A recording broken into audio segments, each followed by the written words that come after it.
30분이 찍히려나? 찍어보자.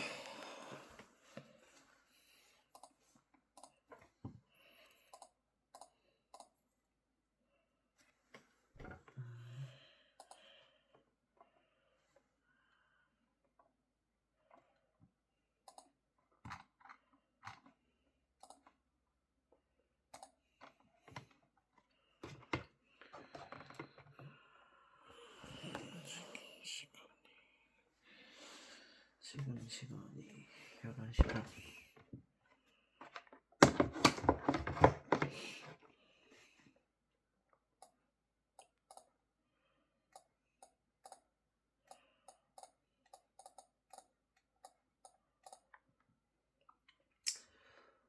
펌웨어.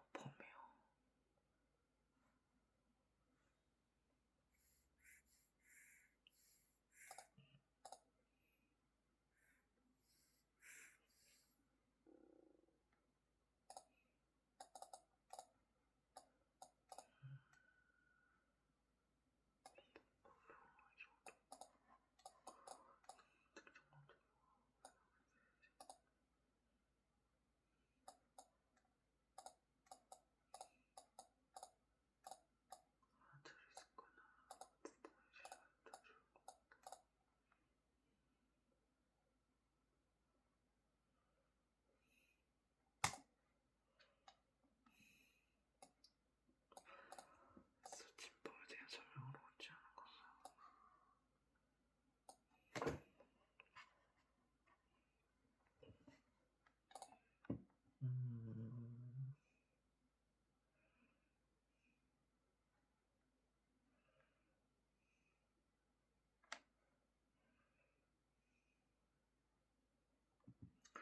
너무 어려운데? 3번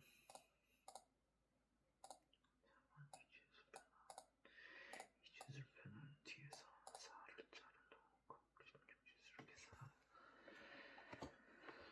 8진수를 2자르씩 자르면 64진수다. 뭔 말인지 모르겠는데?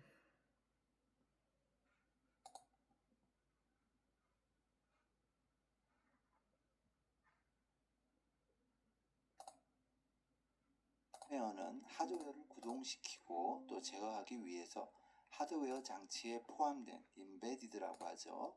내장된 소프트웨어를 의미합니다. 문제에서 여기 보면 컴퓨터 및 정보기기라고 했으니까 여기에서 말하는 펌웨어는 메인보드에 있는 ROM을 떠올리면 되겠습니다.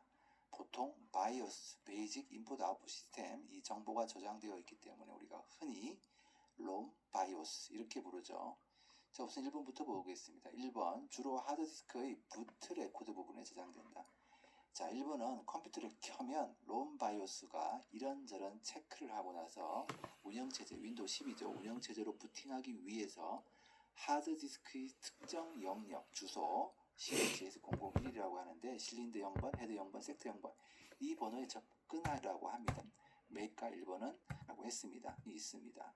프로그램에 대한 모든 것으로 이 진법에 대한 설명으로 옳지 않은 것은 무엇이냐라고 물어보았습니다. 1번 16진수는 0에서 9까지의 숫자와 ASF까지의 문자로 표현하는 진법으로 한 자릿수를 표현하는데 4개의 비트, 이 진수를 치면 4자리가 필요하다 이런 얘기가 되겠습니다. 자, 16진수는 0에서 9까지의 숫자, 그 다음에 이제 우리가 얘기하는 10에서 15, 10, 11, 12, 13, 14, 15는 A, B, C, D, E, F 문자로 표현하게 됩니다. 한 자릿수 표현에 2의 4승은 16이죠. 그래서 4개의 비트가 필요하다. 이것은 맞는 얘기고요. 그 다음에 2번 이진수, 8진수, 16진수를 10진수 실수로 변환하려면 정수 부분과 소수 부분을 나누어서 변환하려는 각 진수의 자리값과 자리의 지수 승을 곱한 결과값을 모두 더해서 계산한다. 뭔 개소리야! 자, 얘도 맞는 말인데 이거 처음 접하는 뭐 비전공자 또 뭐 수학 공부한 지 오래된 사람들 뭔 말인지 모르겠네 나도. 그래서 이번 기회에 이걸 뭐 이해하려고 하지 말고 계산하는 방법을 그냥 외워두세요. 이번 기회에 외워둔다 생각하고 한번 살펴보도록 하죠. 여기 말뜻 그대로 한번 풀이를 해보도록 할게요. 자, 우선 이제 2진수, 8진수, 16진수를 10진수 실수로 변환한다라고 했는데, 우선 뭐 2진수, 8진수, 16진수 중에서 2진수를 10진수 실수로 변환하는 것을 한번 해보도록 합시다. 예를 들어서 1011.101이라는 이진수가 있다라고 합시다. 이게 왜 이진수인지 물어보면 안 됩니다. 뭐 0과 1로 이루어져 있으니까 이진수겠죠. 일단 여기 이런 이진수가 있고 이것을 10진수로 바꿔보자라는 거죠. 여기 보면 정수 부분이 있고 소수 부분이 있죠. 이것을 10진수 실수로 변환하려고 한다라고 하면 이번 보기에 나와 있는 대로 해볼게요. 각 진수의 자리값과 여기 각 진수의 자리값 1101, 101 이런 자리값들이 있죠. 이것과 자리의 지수 승을 곱한 결과값을 모두 더해서 계산한다라고 했습니다. 여기 첫 번째 여기 1이라고 적혀 있는 부분은 2의 0승에 해당하는 지수승이죠. 여기는 2의 1승, 여기는 2의 2승, 여기는 2의 3승 이렇게 되죠. 여기 소수점 이하는 어떻게 됩니까? 2의 마이너스 1승, 2의 마이너스 2승, 2의 마이너스 3승 이렇게 되죠. 그러면 여기 나와 있는 대로 자리값과 자리의 지수 승을 곱한 이렇게 다 곱하죠. 곱하면 어떤 수의 0승은 1이 되고 2죠, 4죠, 8이죠. 얘는 0이랑 곱했으니까 생각할 필요 없고 곱한 결과값을 모두 더해줘라 라고 했죠. 그럼 8 더하기 2 더하기 1이니까 11이 되고요. 소수점 찍어주고 2의 마이너스 1승은 2분의 1이죠. 그럼 0.5 2의 마이너스 2승은 4분의 1이니까 뭐예요? 0.25 그 다음에 8분의 1이니까 얘는 뭐예요? 0.125 여기는 0이니까 생각할 필요 없고 더해주면 0.625 그러면 이진수 101.101을 10진수로 바꾸게 되면 11.625 이렇게 되는 거죠. 그래서 2번은 맞는 얘기가 되겠고요. 그 다음 이제 3번을 풀이를 해보도록 하죠. 얘가 이제 10진수로 우리가 바꿨으니까 10진수잖아요. 10진수가 정수와 소수로 이루어져 있는 상황이고요. 10진수 정수를 2진수, 8진수, 16진수로 변환하려면 10진수 값을 변환할 진수로 나눠 더 이상 나누지 않을 때까지 나누고 몫을 제외한 나머지를 역순으로 표시한다라고 했습니다. 자, 그러면 얘를 2진수로 바꾸면 이 수 앞에서 우리가 원래 다루었던 이 수가 나와주면 맞다라는 얘기가 되겠죠. 그럼 여기 나와 있는 대로 합시다. 10진수를 2진수로 바꿔줘 볼게요. 여기 2진수로 이렇게 바꿔줘 보라는 얘기입니다. 그러면 변환할 진수로 나눈다. 정수 부분을. 여기 이 부분이 정수 부분이고 이 부분이 소수 부분이잖아요. 정수 부분을 변환할 진수. 여기서 2진수로 바꾸자고 했잖아요. 그러면 변환할 진수 2로 나눈다는 것이고 뭐 여기서는 다루지 않지만 소수점 이하 소수 부분은 2를 곱해주면 되겠습니다. 변환할 진수로 나누고 곱해주면 되는 거죠. 일단 정수 부분을 변환할 진수 2진수로 나눠주면 2, 5, 10 나머지 1이죠. 2는 4 나머지 1이죠. 2는 2 나머지 0이죠. 나누려는 수보다 더 작아졌으니까 이건 이제 나머지가 될 거니까 더 이상 나눠지지 않을 때까지 나눈 것이고요. 몫을 제외한 나머지를 역순으로 표시한다. 역순으로 표시하면 10, 11 이렇게 역순으로요. 그러면 얘를 이진수로 표현하면 1011점 이렇게 되는 거죠. 그 다음에 소수점 부분은 2를 곱해준다라고 했죠. 0.625를 2를 곱해줍니다. 어떻게 될 때까지? 소수점 이하가 전부 0이 될 때까지. 5, 20, 2는 4, 6이 12. 그 다음 1.250이죠. 자리 올림 발생한 것을 여기 소수점 밑에 적어줍니다. 그래서 2를 적어주고요. 그러면 0.250이 있는 상태죠. 다시 2를 곱해줍니다. 0이는 0, 5, 2, 10 1 올라가죠. 0.550 여기 0을 다시 여기 적어주고요. 자리 올림 발생한 부분을 여기 적어주면 되고 그 다음에 이제 이 부분이 아직 0이 되지 않았기 때문에 0.500을 다시 2를 곱해줍니다. 0이는 0, 0이는 0, 5, 2, 10 소수점 찍어주고 그럼 여기 1 부분을 여기 적어주면 되겠죠. 그래서 소수점 이하가 전부 0이 되었기 때문에 마무리 해주고요. 1011.101 그래서 10진수 얘가 이렇게 나왔죠. 왜냐하면 근본적으로 여기서 시작이 되었으니까 이 수가 나와주면 맞는 것이잖아요. 그럼 얘도 맞다라고 보여주고요. 그럼 3번도 맞게 되었다.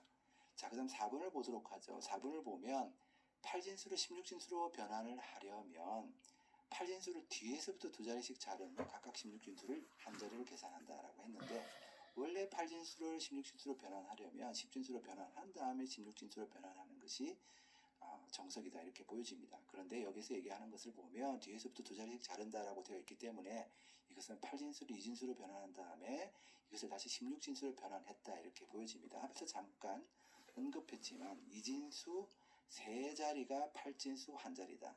2진수 4자리가 16진수 한 자리다 이런 얘기를 했을 겁니다. 2의 3승, 2의 4승이라고 했으니까 이렇게 표현을 해주면 되겠고요. 자, 그러면 이것을 이용해서 문제를 풀어줘 보자라는 것이죠. 우선 10진수 11.625라는 것을 8진수를 하나 만들어 줘 볼게요. 8진수를 만들어 줘 보도록 합시다. 우리가 어떤 수를 10진수를 8진수로 바꾸려면 어떻게 한다고 했습니까? 이 부분은 나누기 8하고 이 부분은 곱하기 8 해준다라고 했죠. 그래서 11을 8로 나누게 되면 8일은 8 하고 나면 나머지가 뭐예요? 나머지가 3이죠. 그러면 1, 3, 그 다음에 0.625를 8로 곱해주면 5, 8이 40, 4 올라주고 8이 16, 22 올라가고 6, 8이 48. 자, 이렇게 되죠. 그러면 여기 이 부분을 자리 올림한 것을 여기 적어주면 되죠. 그래서 8진수 13.5가 나오게 됩니다. 8진수 13.5 얘를 이제 2진수로 변환한 다음에 16진수로 변환해주면 되죠. 자, 크게 적어놓고 보도록 할게요. 13.5 8진수. 자, 여기 뭐예요? 2진수 3자리에 해당한다고 했죠. 얘도 2진수 3자리에 해당할 것이고 얘도 2진수 3자리에 해당할 것입니다. 그래서 2의 0승, 2의 1승, 2의 2승이니까 4, 2, 1 가지고 조합해서 만든다라고 생각하면 되겠습니다. 4, 2, 1이죠. 그럼 2하고 1만 있으면 되잖아요. 얘는 필요가 없고요. 여기 1만 있으면 되고 얘는 필요가 없죠. 그래서 결국 0, 0, 1, 0, 1, 1. 5는 어떻게 하면 돼? 4, 2, 1이니까 얘와 얘만 살아남으면 되죠. 1, 0, 1. 1, 0, 1이죠. 1, 0, 1점 이렇게 해주면 되죠. 그럼 얘를 16진수로 바꿔준다라고 하면 어떻게? 2진수 4자리로 끊어주면 되죠. 여기 문제에서 얘기하고 있는 두 자리씩 자르는 것이 아니고 4자리씩 잘라주면 됩니다. 이렇게 4자리, 그 다음에 이렇게 4자리 잘라주고요. 여기도 역시 이렇게 4자리 잘라주고 채워지지 않는 곳은 0을 패딩해서 채워주면 되겠고요. 여기도 마찬가지로 채워주면 되는데 다 0이니까 의미 없으니까 이 부분은 생각할 필요가 없죠. 이렇게 해놓고 생각해주면 되죠. 자, 그러면 얘를 이제 16진수로 바꿀 수 있게 되었죠. 자, 여기 8, 4, 2, 1이고요. 8, 4, 2, 1이죠. 2의 제곱, 2의 3승 얘기하는 겁니다. 자, 그러면 여기는 0이니까 생각할 필요 없고요. 8, 2, 1만 생각하면 되겠죠. 그러면 11점. 얘는 이거 두 개 생각할 필요 없고 12죠. 자, 16진수를 이렇게 표현하면 됩니까? 안 된다고 했죠. 앞에서 10부터 A, 그 다음에 11, B, C, D, E, F 이렇게 표현한다고 했죠. 그러면 10은 A고 11은 B입니다. 그래서 결과적으로 16진수 B.A 이렇게 표현을 해줄 수 있습니다. 그럼 16진수 B.A를 10진수로 바꾸면 16의 0승, 16의 마이너스 1승 해주게 되면 16의 0승 1이죠. 그러면 11 곱하기 1이니까 11 점, 그 다음에 A가 10이라고 했으니까 16분의 10이니까 8분의 5. 그러면 0.625죠? 625 10진수. 그럼 11.625잖아요. 그래서 H로 돌아가면 B.A 16진수는 11.625 10진수 동일한 결과가 나오는 것을 볼 수 있으니까 맞다는 얘기죠. 자, 그래서 어쨌거나 8진수를 16진수로 변환하려면 2진수로 변환한 다음에 8진수를 뒤에서부터 4자리씩 잘라서 16진수 한 자리로 계산한다. 이렇게 표현하는 것이 맞겠습니다. 그래서 4번은 잘못되었다. 알 수가 있고요. 지금 그 풀이한 방법이 있잖아요. 그것을 여러 번 반복해서 보고 이렇게 하는구나 라는 방법을 익혀버리면 됩니다. 뭐 원리를 이해하려고 할 필요도 없고요. 그냥 그 방법을 계속해서 보면서 외워주기 바랍니다. 자, 3번입니다. 다음 중 정보 보안을 위한 비밀키 암호화 기법의 설명으로 옳지 않은 것은 뭐냐? 이 문제도 굉장히 자주 출제됩니다. 대칭키, 비대칭키 차이점을 물어보는 문제죠. 이번 기회에 확실하게 구분해두고 넘어갑시다. 우선 대칭키 암호화 기법, 비밀키 암호화 기법, 단일키 암호화 기법 이거 모두 같은 말입니다. 암호화와 복호화의 같은 암호키를 쓴다는 얘기죠. 그런데 보기 여기 1번을 보면 서로 다른 키로 데이터를 암호하고 복호화한다라고 했죠. 이것은 비대칭키 암호화 기법, 다른 말로 공개키 암호화 기법에 대한 설명입니다. 암호화할 때와 복호화할 때 키가 서로 다르다, 대칭이 아니다, 이런 말이잖아요. 이렇게 이름만 잘 구분해 두어도 맞출 수 있는 문제입니다. 그 다음에 2번, 암호화, 복호화의 속도가 빠르다, 알고리즘이 단순하고 파일의 크기가 작다. 이건 대칭키, 비밀키, 단일키 암호화 기법의 장점이 되겠죠. 4번, 사용자 증가에 따라 관리해야 할 키의 수가 상대적으로 많아진다. 이건 뭐예요? 바로 단점이 되겠죠. 자, 그럼 비대칭키, 공개키, 암호화 기법의 장단점은 뭐겠어요? 이 반대로 해주면 되죠. 장점은 대칭키의 단점이 장점이 되겠죠. 이 부분이 관리해야 할 키의 개수가 적어 키의 분배가 용이하다는 점이 장점이 되겠죠. 얘와 반대로 가면 되겠고요. 그럼 여기 장점은 이제 단점이 되겠죠. 알고리즘이 복잡하고 파일 크기가 크기 때문에 암호화와 복호화 속도가 느리다, 이렇게 파악을 하면 되겠습니다. 4번, 다음 중 시스템 보안을 위해서 사용하는 방화벽에 대한 설명으로 적절하지 않은 것은 뭐냐? 이 방화벽 문제도 아주 꾸준하게 나옵니다. 방화벽 문제가 나오면 우선 이게 외부 문제인지 내부 문제인지부터 잘 살펴보아야 됩니다. 방화벽은 당연히 외부에서 침범하는 불길을 막아주는 용도잖아요. 그래서 내부에서 발생하는 불길은 어쩔 수 없을 겁니다. 마찬가지로 시스템 보안을 위해서 사용하는 방화벽도 외부 침입에 대한 방어 개념이지 내부의 적은 어쩔 수 없습니다. 그래서 여기 3번을 보면 내외부 위험에 모두 대처한다라고 했죠. 그래서 기본적으로 내부 네트워크는 신뢰할 수 있다라는 가정하에 시스템 장벽을 구축하는 것이 상식에 맞습니다. 그래서 방화벽 나오면 내부라는 말이 나오는지 유심히 살펴볼 필요가 있죠. 5번, 다음 중 윈도우즈 운영체제에서의 백업과 그다음 복원에 관한 설명으로 옳지 않은 것은 무엇이냐라고 물어보았습니다. 1번, 특정 날짜와 시간에 백업할 수 있도록 백업 주기를 예약할 수 있다고 했는데요. 이것을 살펴보려면 제어판에 들어가서 살펴볼 수 있습니다. 자, 이렇게 제어판에 들어와서 살펴볼 수 있는데 제어판에 보면 백업 및 복원이라는 부분 보이죠? 얘를 클릭하고 들어가서 백업 설정이라는 것을 클릭해 주면 되겠습니다. 자, 이렇게 백업 대상이 나오면 다음 눌러주고요. 다음 눌러주다 보면 여기 아래쪽에 일정이라는 부분을 변경할 수 있죠. 여기 부분 보면은 특정 날짜와 시간에 백업할 수 있도록 백업 주기를 예약할 수 있다라는 것을 볼 수 있습니다. 그 다음 이제 두 번째, 윈도우즈에서 백업에 사용되는 파일의 확장자는 .bkf다라고 되어 있습니다. 그래서 윈도우즈에서 백업에 사용되는 파일의 확장자는 BKF, 이거 맞는 얘기입니다.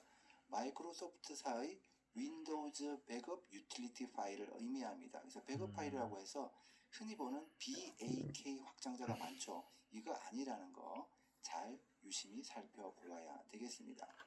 그 다음에 백업 파일을 복원할 경우 복원 위치를 지정할 수 있다. 이것도 맞는 이야기가 되겠고요. 그 다음에 네 번째, 여러 파일이 백업되어 있는 경우 원하는 파일을 선택해서 복원할 수 없다라고 했는데요. 자, 백업된 것이 없어서 그런데요. 이제 완전히 동일한 경우는 아니지만 제어판에 보면 여기 복구라는 부분이 있고요. 여기서 시스템 복원 열기라는 것이 있죠. 자, 이렇게 클릭을 하게 되면 얘가 나타나게 되고 이렇게 보면 여기 이렇게 선택을 해서 복원할 수 있죠. 자, 지금 물론 제가 파일 단위로 백업해 둔 게 없어서 그런데요. 파일 단위로 백업을 할 수 있고 또 그런 경우에는 원하는 파일만 선택해서 복원할 수도 있습니다. 그래서 여기 보면 여러 파일이 백업되어 있는 경우 원하는 파일을 선택해서 복원할 수 없다라고 했기 때문에 옳지 않다, 잘못되었다 이렇게 생각하면 되겠습니다. 뭐야.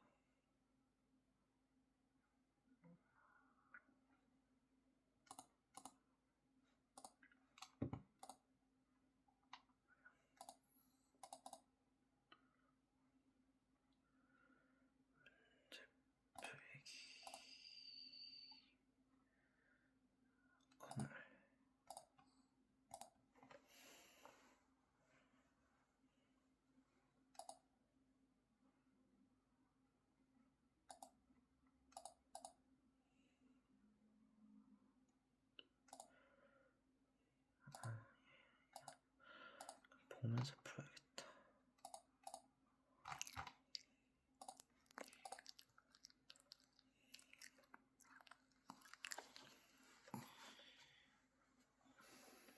이거는 아까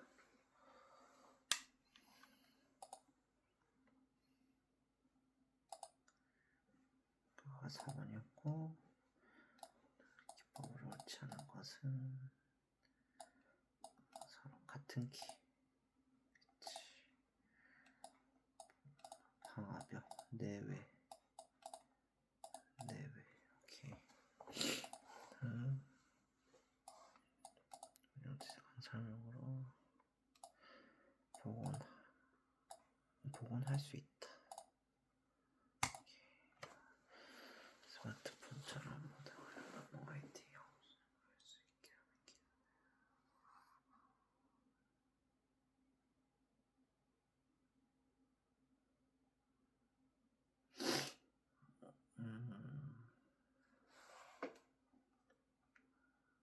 와이파이.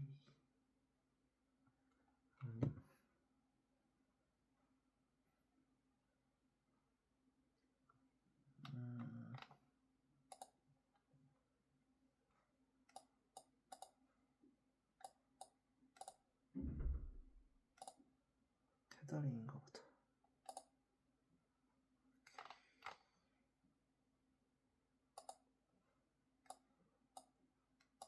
네트워크 장비로 브릿지.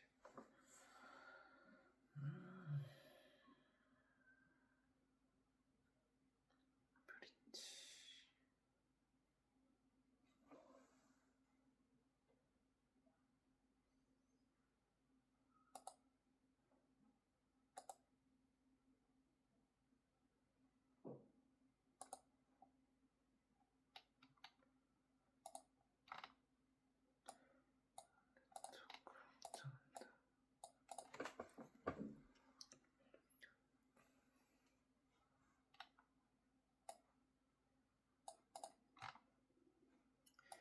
브릿지 통신 프로토콜 변화는 네트워크를 확장한다.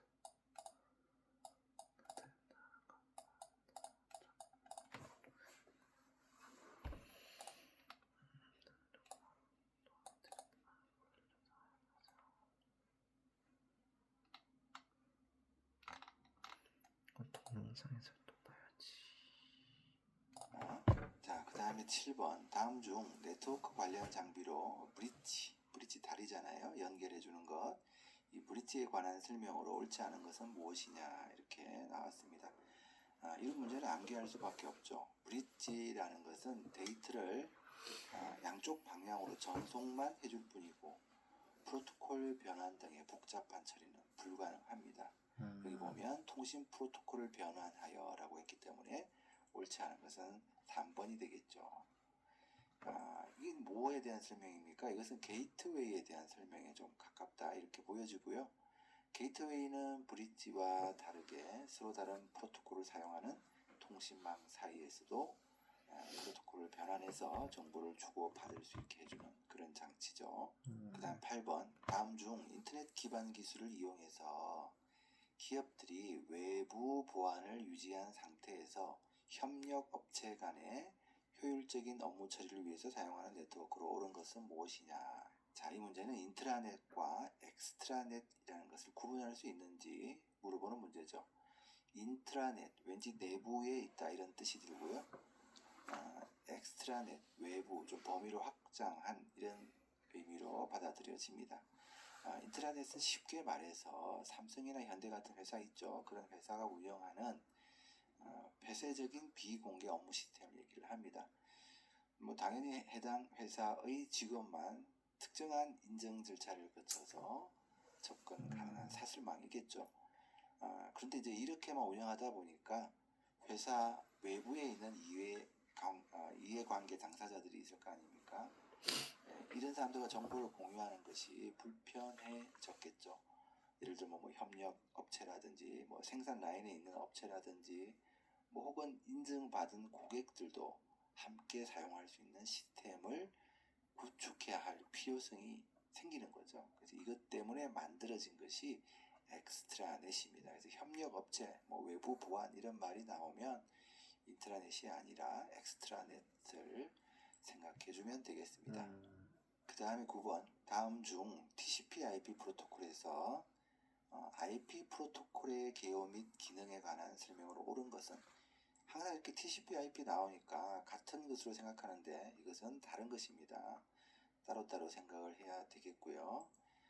첫 번째, 메시지를 송수신자의 주소로 정보로 묶어서 패킷 단위로 나눈다. 이렇게 패킷 단위로 나눈다 이런 말이 나오면 이건 TCP에 대한 설명입니다. 그 다음에 패킷 주소를 해석하고 경로를 결정해서 다음 호스트로 전송한다. 이 부분이 이제 IP 프로토콜에 대한 설명이고요.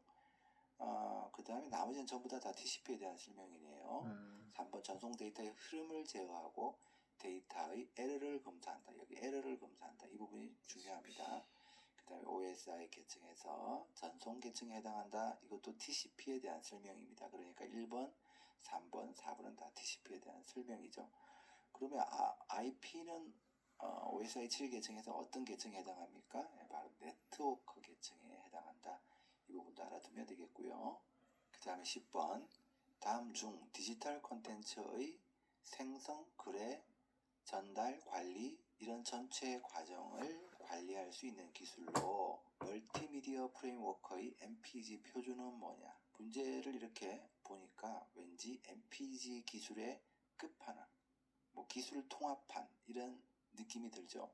그렇다면 버전이 높으면 높을수록 이런 기술일 것이다 이렇게 예상을 할 수 있습니다. 그래서 정답은 MPEG-21 기술이고요. 그리고 MPEG-1에서 키워드는 CD, 우리 컴팩트 디스크 있죠? CD, CD 용량에 관련된 그런 기술이다 이렇게 생각하면 되겠고요. MPEG 여기 2는 안 나와 있는데 MPEG-2는 HDTV, 그 다음에 MPEG-4는 화상통신, 그 다음에 MPEG-7 여기 있네요. MPEG-7은 멀티미디어 정보 검색이 가능한 동영상 이렇게 생각을 하면 되겠고요. 여기 이 부분에 대한 설명은 MPEG-21에 대한 설명이다 이렇게 생각을 해주면 되겠습니다. 그 다음에 11번, 다음 중 GIF 파일 형식에 대한 설명으로 옳지 않은 것은 뭐냐? 이건 이제 개별적인 지식보다는 GIF 그래픽 파일 포맷 형식이 비트맵 방식인지 벡터 방식인지 묻는 그런 문제라고 볼 수 있죠.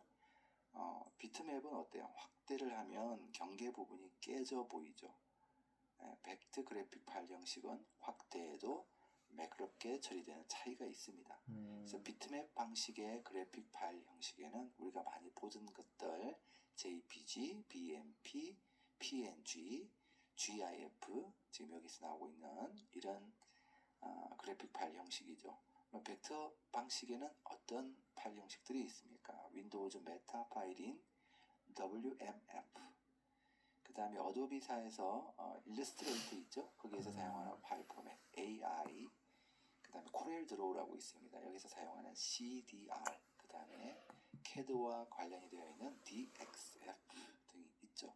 그래서 여기 옳지 않은 것은 뭡니까? 그러면 GIF는 비트맵 방식인데 벡터 방식으로 이미지를 표현한다라고 했기 때문에 바로 4번이 잘못되었죠. 그 다음 12번, 다음 중 윈도우즈의 제어판 장치 및 프린트에 표시되지 않는 것은 뭐냐? 자, 어떤 것이 표시되지 않는지 한번 들어가서 확인을 해보도록 합시다. 자, 여기 제어판에서 장치 및 프린터라는 것을 클릭을 해보도록 하겠습니다. 자, 이렇게 눌러보면 멀티미디어 장치, 뭐 프린트 이런 것들이 나타나는데요. 여기 아무리 살펴보아도 사운드 카드라든지 하드디스크 드라이브 같은 것은 보이지 않죠. 뭐 사용자 컴퓨터, 지금 여기 사용하고 있는 컴퓨터, 그 다음에 USB에 연결되어 있는 각종 장치, 이렇게 네트워크 장치 이런 것들이, 이것은 이제 시널러지 나스이거든요. 나스도 이렇게 연결되어 있는 것을 볼 수 있고, 그러나 하드디스크 드라이버와 사운드 카드는 보이지 않는다. 그럼 얘들은 어디에 있습니까? 얘는 장치 관리자라는 것을 클릭하게 되면 나타나죠. 여기 보면 이렇게 디스크 드라이버에 하드디스크 드라이버가 나타나고, 그 다음에 사운드, 비디오 및 게임 컨트롤러 이 부분에 사운드 카드가 변화가 나타나는 것을 볼 수 있습니다. 자, 13번. 다음 중 컴퓨터의 그 제어 장치에 있는 부호기, 엔코드, 레지스터에 관한 설명으로 옳은 것은 무엇이냐? 사전 지식이 좀 있어야 되죠. 기본적으로 알고 있고 암기해야 될 부분들이 있는데 그 CPU 안에는 제어 장치와 연산 장치가 있다. 근데 그 제어 장치에는 또 여러 가지 장치들이 있죠. 제어 장치, 컨트롤 유닛. 제어한다라고 하니까 뭘 제어하겠습니까? 컴퓨터에서 제어할 만한 것은 뭐예요? 각종 장치들이죠. 그래서 제어 장치라는 것은 컴퓨터에 있는 모든 장치, 그러니까 입력 장치, 출력 장치, 주기억 장치, 이런 장치들의 동작을 제어하는 명령을 내리는 장치다. 이렇게 생각하면 되겠습니다. 근데 여기 제어 장치에 여러 가지 것들이 있는데 이게 시험에 또 자주 잘 나와요. 그래서 제어 장치에는 우선 프로그램 카운트라는 것이 있습니다. 이것은 이제 프로그램 계수기라고 문제에 나올 때도 있고, 혹은 그냥 프로그램 카운터의 약자인 PC 이렇게 나올 때도 있습니다. 그 다음 명령 레지스트 IR이라는 것이 있고요. 그 다음 명령 해독기 디코더, 그 다음에 여기 이제 문제에 나온 부호기 엔코드가 있고요.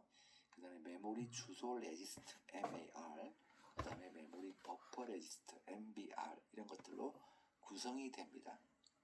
자, 그럼 프로그램 카운트는 다음번에 실행할 명령어의 번지를 기억하는 레지스트입니다.